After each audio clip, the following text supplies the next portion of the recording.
प्रिय विद्यार्थियों, जय श्री कृष्ण, सुप्रभात।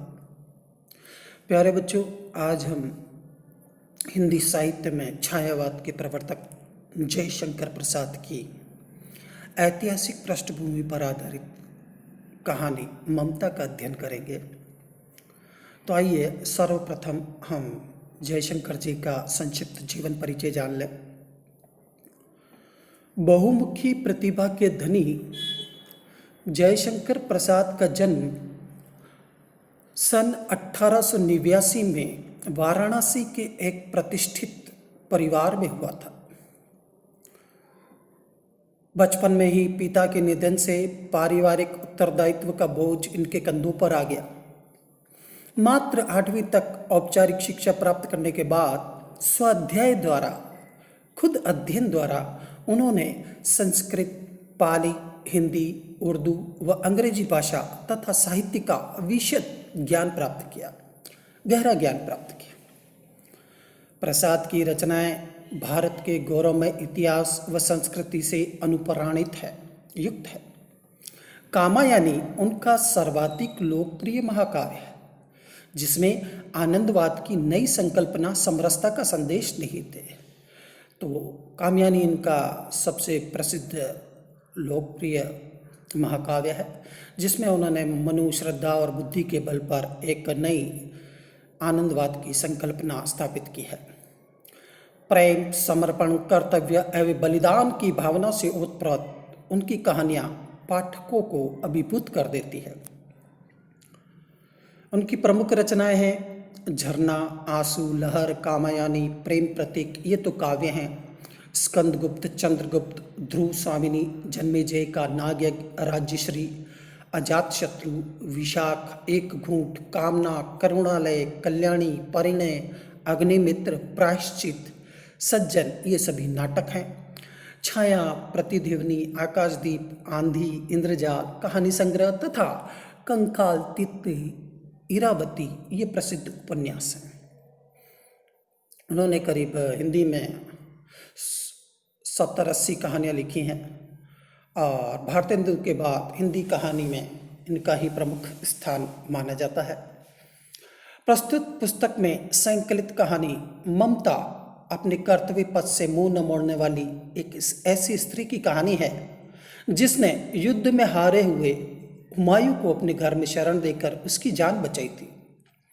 हुमायूं मुगल है, जो कि शेरशाह सूरी से, जिनका चौसा में युद्ध हुआ था और शेरशाह सूरी ने उन्हें परास्त किया था, और वो वहाँ से बचकर भागते हुए, अपने आप को बचाते हुए ममता की कुटिया तक पहुँचे थे।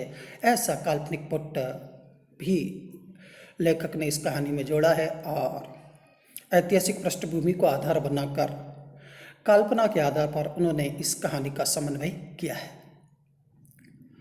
तो प्रस्तुत पुस्तक में संकलित कहानी ममता अपने कर्तव्य पथ से मुंह न मोड़ने वाली एक ऐसी स्त्री की कहानी है, जिसने युद्ध में हारे हुमायूं को अपने घर में शरण देकर उसकी जान बचाई थी। हुमायूं उसका घर बनवाकर उपकार का ऋण चुकाना चाहता था।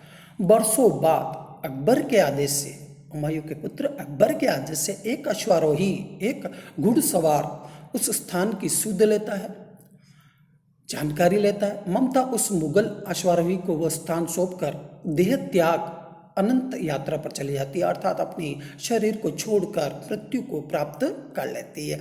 वहाँ एक अष्टकोण आकर्षक मंदिर बनाया गया, जिसके शिलालेख पर लिखा गया, अष्टकोण आकर्षक मंदिर, 8 कोणों वाला प्रभावी आकर्षण उत्पन्न करने वाला मंदिर बनाया गया, जिसके शिलालेख पर लिखा गया, सातों देश के नरेश हुमायूं ने एक दिन यहाँ विश्राम किया था।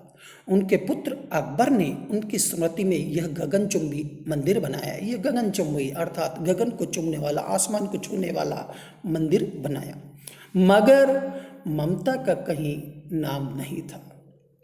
तो आपने देखा कि इस प्रकार ममता कहानी में हमें, जैसे कि इसका शीर्षक है ममता, ममता जो है वह मातृत्व से संबंधित होता है, और मातृत्व से बढ़कर जो गुणों का खजाना है वो अन्य कहीं नहीं पाया जाता।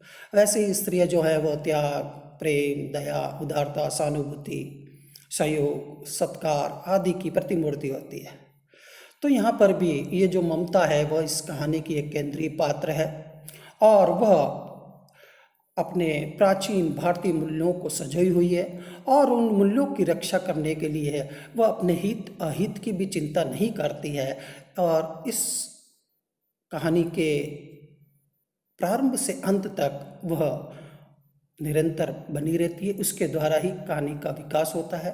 तो इस प्रकार लेखक ने इस कहानी द्वारा हमें हमारे प्राचीन मानवीय मूल्यों को अपनाने की प्रेरणा दी है और हमें मानवता का पालन करने का संदेश दिया है। तो आइए अब हम इस कहानी में प्रवेश करते हैं। रोहतास दुर्ग के प्रकोष्ठ में बैठी हुई युवती ममता। कहाँ?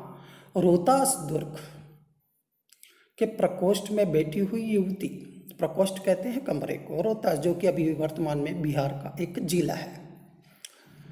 युवती ममता शोण के तीक्ष्ण गंभीर प्रवाह को देख रही है। शोण एक नदी का नाम है। उसके तीखे और गंभीर प्रवाह को देख रही है, बहाव को देख रही है। कहाँ बैठी है? रोहतास दुर्ग के प्रकोष्ठ में, यानी कि कक्ष में। कौन बैठी है? युवती ममता। और क्या देख रही है? शोण नदी के तीखे और गंभीर प्रवाह को, बहाव को देख रही है। ममता विधवा थी, अर्थात उसके पति की मृत्यु हो चुकी थी। उसका यौवन शोण के समान ही उमड़ रहा था। वो युवती थी, युवा थी, किंतु अल्प आयु में ही वह विधवा हो गई थी। तो उसमें भी जो उसका यौवन है वह भी शोण नदी की तरह उफान मार रहा था, अर्थात वह पूर्ण युवावस्था को प्राप्त थी।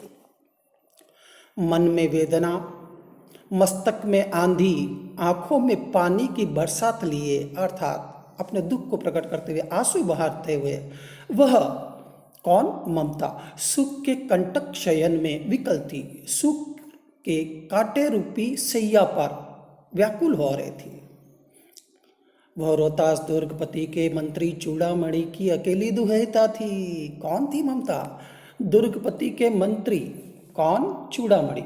और उसकी एकमात्र इकलौती दुहिता यानी कि पुत्री थी। फिर उसके लिए कुछ अभाव होना असंभव था, क्योंकि वह मंत्री की पुत्री थी, तो उसे किसी सुख साधन की कमी नहीं थी। परंतु वह विधवा थी। हिंदू विधवा संसार में सबसे तुच्छ निराश्य प्राणी है। तब उसकी विडंबना का कहाँ अंत था? तो उसे मंत्री पुत्री होने की वजह से किसी सुख साधनों की तो कमी नहीं थी, पर वह विधवा थी, साथ ही स्त्री थी। तो हमारे हिंदू संस्कृति में विधवाओं को कई तरह के परहेज और निषेध कर दिए जाते हैं, कई तरह की उन पर पाबंदियां लग जाती है, कई तरह के उनके परंपराओं का निर्वाह करने आदि की पाबंदियां लग जाती है, मजबूरी हो जाती है। तो उनका जीवन कष्टप्रद हो जाता है, बहुत ही कष्टमय हो जाता है। और तुच्छ निराशय प्राणी, अर्थात उसको किसी का सहारा प्राप्त नहीं होता। यहाँ तक कि पहले तो लोग ऐसे विधवा स्त्री को देखना या उसका दर्शन हो जाना भी अशुभ मानते थे। तो ऐसी ऐसी कई कठिनाइयों से हिंदू विधवा को गुजरना पड़ता है। चूड़ामणि ने चुपचाप उसके प्रकोष्ठ में प्रवेश किया, उसके कक्ष में प्रवेश किया। शोण के प्रवाह में, उसके कलनाद में अपना जीवन मिलान में वो बेसुध थी, बेभान थी।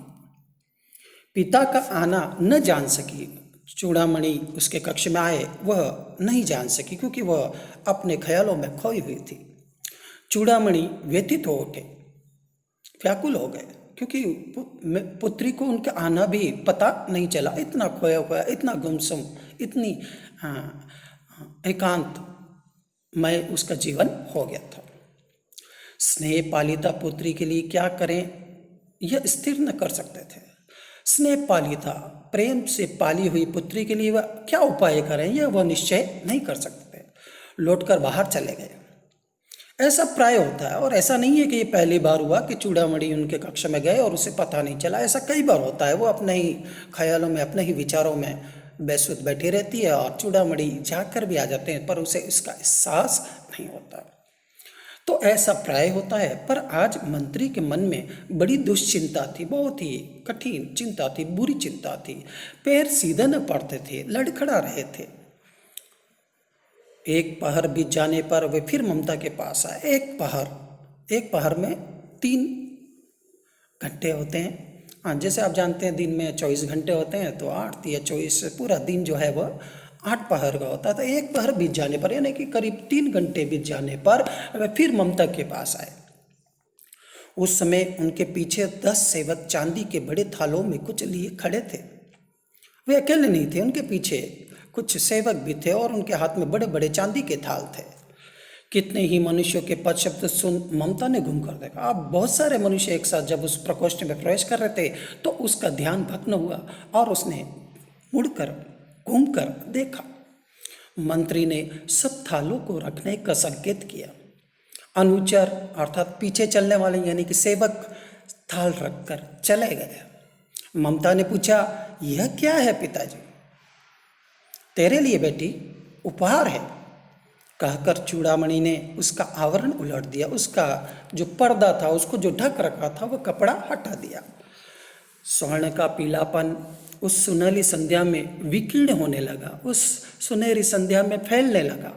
ममता चौंक उठी। इतना स्वर्ण, यह कहाँ से आया? चुप रहो ममता, यह तुम्हारे लिए है। तो क्या आपने म्लेच्छ का उत्कोच स्वीकार कर लिया? म्लेच्छ कहते हैं मुगल को और उत्कोच होता है घूस को, रिश्वत को। तो क्या आपने मुगलों के घूस को, रिश्वत को स्वीकार कर लिया? पिताजी, यह अनर्थ है, अर्थ नहीं। ममता कह रही है, पिताजी यह तो बहुत ही पाप है, यह धन नहीं है, यह तो पाप है, लौटा दीजिए। पिताजी, हम लोग ब्राह्मण हैं, इतना सोना लेकर क्या करेंगे?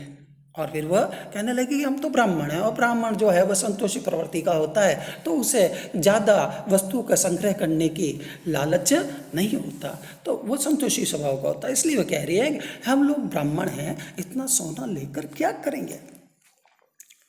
इस चूड़ामणि उत्तर दे रहे हैं, इस पतनोन्मुख प्राचीन सामंत वंश का अंत समीप है बेटी। इस पतन की ओर बढ़े हुए पुराने सामंत वंश का अंत समीप है। किसी भी दिन शेरशाह रोहिताश्व पर अधिकार कर सकता है। उस दिन मंत्री तो न रहेगा, तब के लिए बेटे कि बेटा अब मुझे ये मुश्किल लग रहा है कि सामंत वंश और चले, शेरशाह जो है वह कभी भी इस पर अपना अधिकार कर सकता है। अब हमारी स्थिति कमज़ोर हो चुकी है और उस दशा में न तो मैं मंत्री रहूँगा और तब तुम अभी ही अकेली हो, तो उस समय तुम्हारी देखभाल कौन करेगा भला? तो ये उस समय, उस बुरे समय, उस विपत के समय के लिए काम आएगा।